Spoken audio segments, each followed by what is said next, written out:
Hey, what's up? Today I'm very excited to introduce to you a concept I call words that sex. This is the idea of the exact words and phrases I use to make sure that the conversation with a girl becomes man to woman, to make sure it goes in the proper direction consistently and repeatedly without being needy, without giving my power away. And this is one of the hidden secrets that I've never really revealed before about what makes my game work. And we're gonna get into that in just a second. However, I have one really quick announcement, which is this. If you're watching this video right now, it means there are 24 hours or less left to get this special early bird discount on the system. It's ending tomorrow or less than tomorrow, right? It's ending very, very soon, and we're not gonna extend it. It's at systembytodd.com. Go check it out. This is the lowest price I'm ever going to offer it for. Again, systembytodd.com.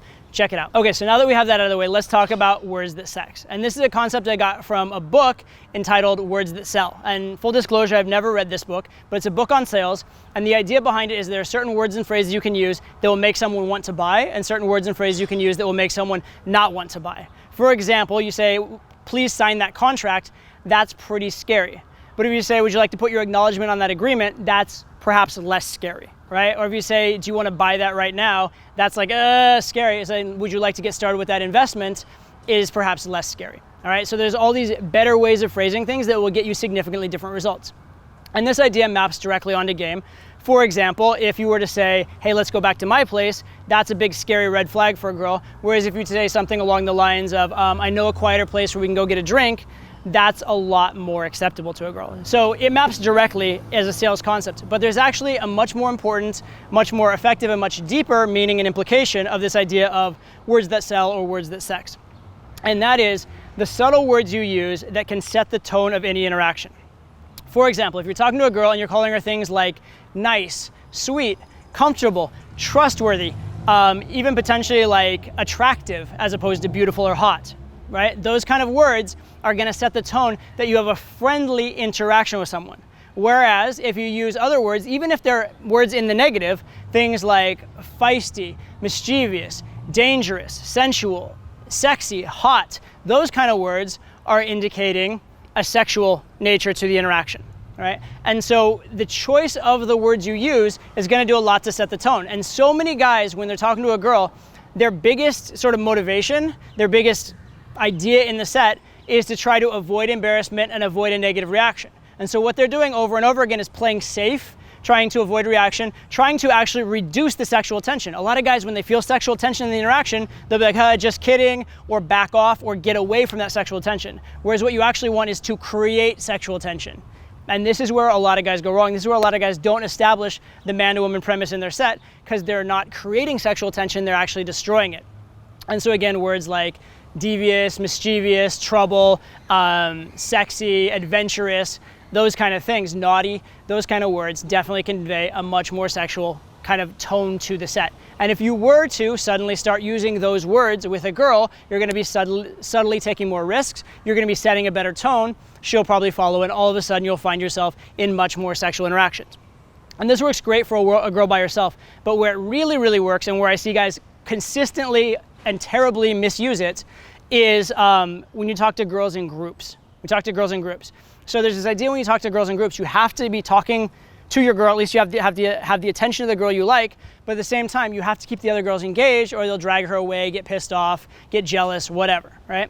And so in practice, what you actually wanna do is talk as much or more to the friends, at least early on, as you're talking to the girl you're into. Problem is, if you're talking as much or more to the friends, how is it possible that you convey to the girl and to the friends which one you're into? And so a lot of guys have this problem. They go just talk to the whole group, and then they got chosen by the, I don't want to say fat, the less attractive one, by the less attractive, less desirable one, and now all of a sudden they're stuck flirting with the girl they weren't intending to flirt with, right? So how do they choose? How do you talk to the friends, keep them engaged, and at the same time choose or indicate who you're interested in? Well, it's not about the quantity of talk, it's about the quality of talk. And specifically, it's about using these words that sex on your target, right? So again, to the friends, you guys are so nice, you're my buddies, you're my friends, you're trustworthy. You can even say, I love you guys, because you're saying I love you guys in a friendly way, right? To the other girl, the girl that you want, you're gonna actually maybe even say negative words, but they are words that indicate a sexual interaction, right? Mischievous, devious, animated, crazy, those kind of words that are a little bit more biting, a little bit more sexual, a little bit more sensual in nature. Right? And so you are indicating that difference. And I've kind of mentioned this before in talking about premise, but it's a good thing to bring up again, which is it's almost like for the friends, assume that you had a company who were offering jobs. For the friends, it's almost like, hey, I'll give you a job in my mailroom. I'll give you a job. You're accepted, you're well liked, but you're liked in this very limited capacity. For the girl you're into, it's like, hey, there's this executive level position, but you're not fucking gonna get it.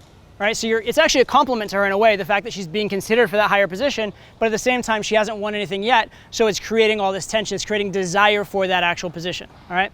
But this idea that there are certain words that will create sexual tension and certain words that destroy it is very, very, very critical. Also, the idea behind it that you want to be creating sexual tension, you want to be going out of your way to manufacture it, as opposed to out of your way to make things safe and comfortable and nice. Again, those are words that unsex, safe, comfortable, and nice, unsex.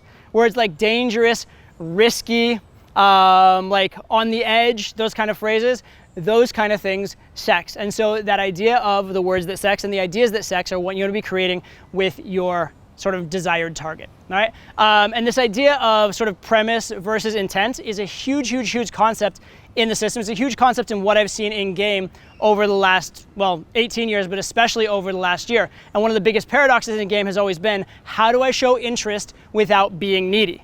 And the actual answer is, you don't show interest. What you do is you establish premise, meaning you establish a sexual nature, i.e. you use words that sex rather than words that unsex, but that does not mean you need to show interest. It does not mean you need to give your power away, and it certainly does not mean you need to be needy. And so this unravels one of the biggest paradoxes in game in a very, very subtle way, and in a way that's not obvious, right? When you say to a girl, hey, I really like you, as your way of showing interest, power gone, right? Neediness, super high. When you say, you're kind of dangerous, I'm not sure we're gonna get along, right? You've established that the interaction is about you and her getting along, and you've used this word that sex, dangerous, that is this edgy sort of like, sexual in nature word, right? So you've conveyed all the things you need to convey without giving your power away. And these subtle words are so, so, so critically useful. And these are so useful, in fact, that's why one of the many features inside the program, the system, is I do give you a list of words that you can specifically use, words and phrases, specifically to do the open properly, to establish premise, to evaluate the girl, to establish narrative, and win closing, so that you are doing this in terms of words that sex and also words that don't give your power away. It's obviously just the tip of the iceberg of what's inside the system. Again, available at that discounted price for just the next 24 hours or less. So check it out, systembytodd.com. See you there. See you on the next video.